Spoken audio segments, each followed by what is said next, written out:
Cricket చరిత్రలో ఎన్నో thriller మ్యాచ్లు చూసుంటాం. కానీ పల్లెకెలే వేదికగా పాకిస్తాన్ శ్రీలంక మధ్య జరిగిన ఈ సూపర్ 8 పోరు మాత్రం అక్షరాల కళ్ళు చెదిరే బ్లాక్ బస్టర్ సస్పెన్స్ థ్రిల్లర్ ను తలపించింది.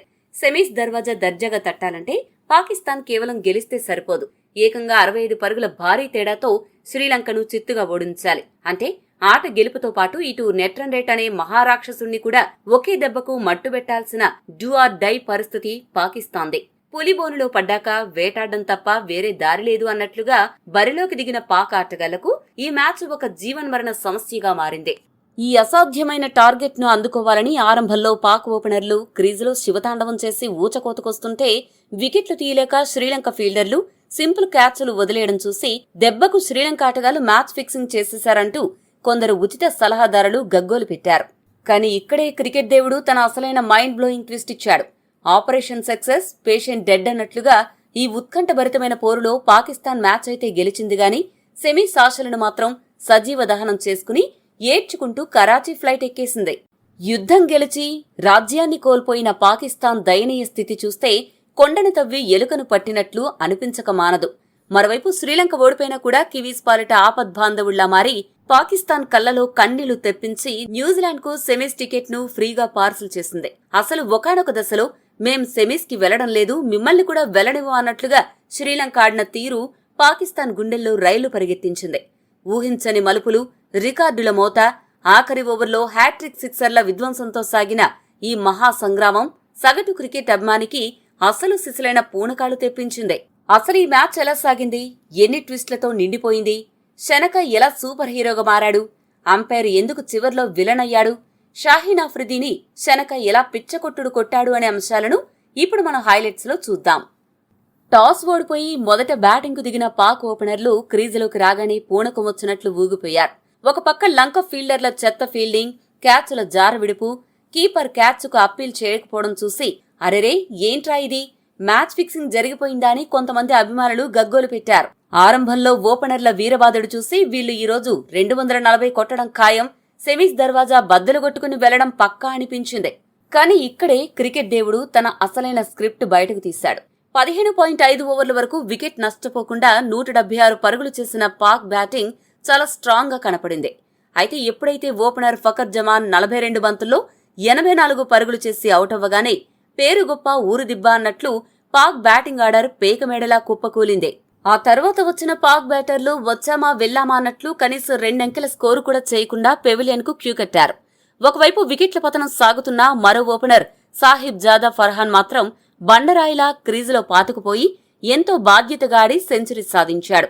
ఓపెనర్లు ఫర్హాన్, జమాన్ కలిసి నెలకొల్పిన 176 పరుగుల ఓపెనింగ్ భాగస్వామ్యం టీ20 వరల్డ్ కప్ చరిత్రలోనే ఏ వికెట్కైనా అత్యధిక భాగస్వామ్యంగా చరిత్ర సృష్టించింది.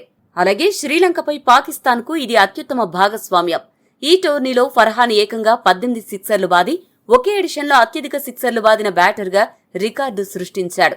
అంతేకాదు ఒకే వరల్డ్ కప్ ఎడిషన్లో 4 50+ స్కోర్లు సాధించిన దిగ్గజాల సరసన ఫర్హాన్ కూడా చేరాడు. ఫర్హాన్ సెంచరీ పుణ్యమాని పాకిస్తాన్ 20 ఓవర్స్లో 8 వికెట్ల నష్టానికి 212 పరుగుల భారీ స్కోరు సాధించింది.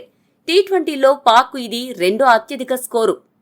15.5 ఓవర్ వరకు పాక్ జట్టు ఒక్క వికెట్ కూడా నష్టపోకుండా 176 పరుగులు చేసి పటిష్టమైన స్థితిలో ఉన్న పాక్ ఆఖరి 4 ఓవర్లలో శ్రీలంక బౌలర్లు ఒక రేంజ్లో బౌలింగ్ చేయడంతో పాక్ 4 ఓవర్లకు గాను కేవలం 36 పరుగులు మాత్రమే చేసి ఏకంగా 8 వికెట్లు పారేసుకుంది. దీంతో కొండను తవ్వి ఎలుకను పట్టినట్లయింది పాక్ పరిస్థితి. ఇక తర్వాత 213 పరుగుల ఆకాశమంత లక్ష్యంతో బరిలోకి దిగిన శ్రీలంక బ్యాటింగ్ చూసి వీళ్లు గెలవడం దేవుడెరుగు. కనీసం పాకిస్తాన్ సెమీస్ ఆశలపై నీళ్లు చల్లుతారా లేదా అన్నదే అందరి ప్రశ్న. ఆరంభంలోనే ఓపెనర్ పాతం నిస్సంక 3 పరుగులకే అవుట్ అవ్వడంతో లంక పరిస్థితి మొదటి ముద్దలోనే ఈగపడ్డట్లు తయారైంది. మరో ఓపెనర్ కామిల్ మిశ్రా 26 పరుగులు, 1 డౌన్ బ్యాటర్ చరిత్ అసలంక 25 పరుగులు చేసి కాసేపు ఆశలు రేపినా ఆ తర్వాత లంక బ్యాటర్లు తడబడ్డారు. దీంతో 101 పరుగులకే 5 వికెట్లు కోల్పోయి లంక పరిస్థితి అగమ్యగోచరంగా మారింది. ఇక పాక్ సెమీస్ కు వెళ్లిపోయినట్లే అని అందరూ ఫిక్స్ అయిపోతున్న సమయంలో పవన్ రత్ననాయకే, కెప్టెన్ దాసున్ చనకాలు క్రీజులో పాతుకుపోయి పాక్ బౌలర్లకు చుక్కలు కాదు ఏకంగా అంతరిక్షాన్ని మ్యాచ్ వేసి మరీ చూపించారు. ఈ ఇద్దరూ కలిసి సిక్సర్ల వర్షం కురిపిస్తూ స్కోరు బోర్డును పరుగులు పెట్టించారు. ఇక్కడొక విచిత్రమైన మ్యాజిక్ జరిగింది. పాక్ ఇన్నింగ్స్ లో 15.5 ఓవర్ల వద్ద వికెట్ల పతనం మొదలైతే లంక ఇన్నింగ్స్ లో సరిగ్గా అదే 15.5 ఓవర్ల వద్ద పాకిస్తాన్ సెమీస్ ఆశలు గల్లంతయ్యాయి. పాక్ కు కనీసం 65 పరుగుల తేడాతో గెలుపు అవసరం కాగా 16వ ఓవర్ ముగిసేసరికి శ్రీలంక స్కోరు పాక్ కు కావాల్సిన మార్జిన్ను దాటేసింది. రత్ననాయకే శనకాలు 15-16 ఓవర్స్ లో తలా 15 పరుగులు రాబట్టి పాక్ ఆటగాళ్లకు కరాచీ ఫ్లైట్ టికెట్లు కన్ఫర్మ్ చేసేశారు.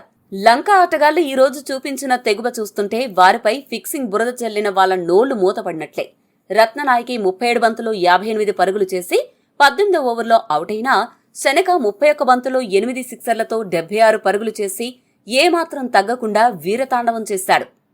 ఆఖరి ఓవర్లో విజయానికి 28 పరుగులు కావాల్సిన దశలో షాహీన్ ఆఫ్రిదీ బౌలింగ్లో తొలి బంతికి 4, ఆ తర్వాత వరుసగా 3 హ్యాట్రిక్ సిక్సర్లు బాది పాక్ గుండెల్లో రైలు పరిగెత్తించాడు.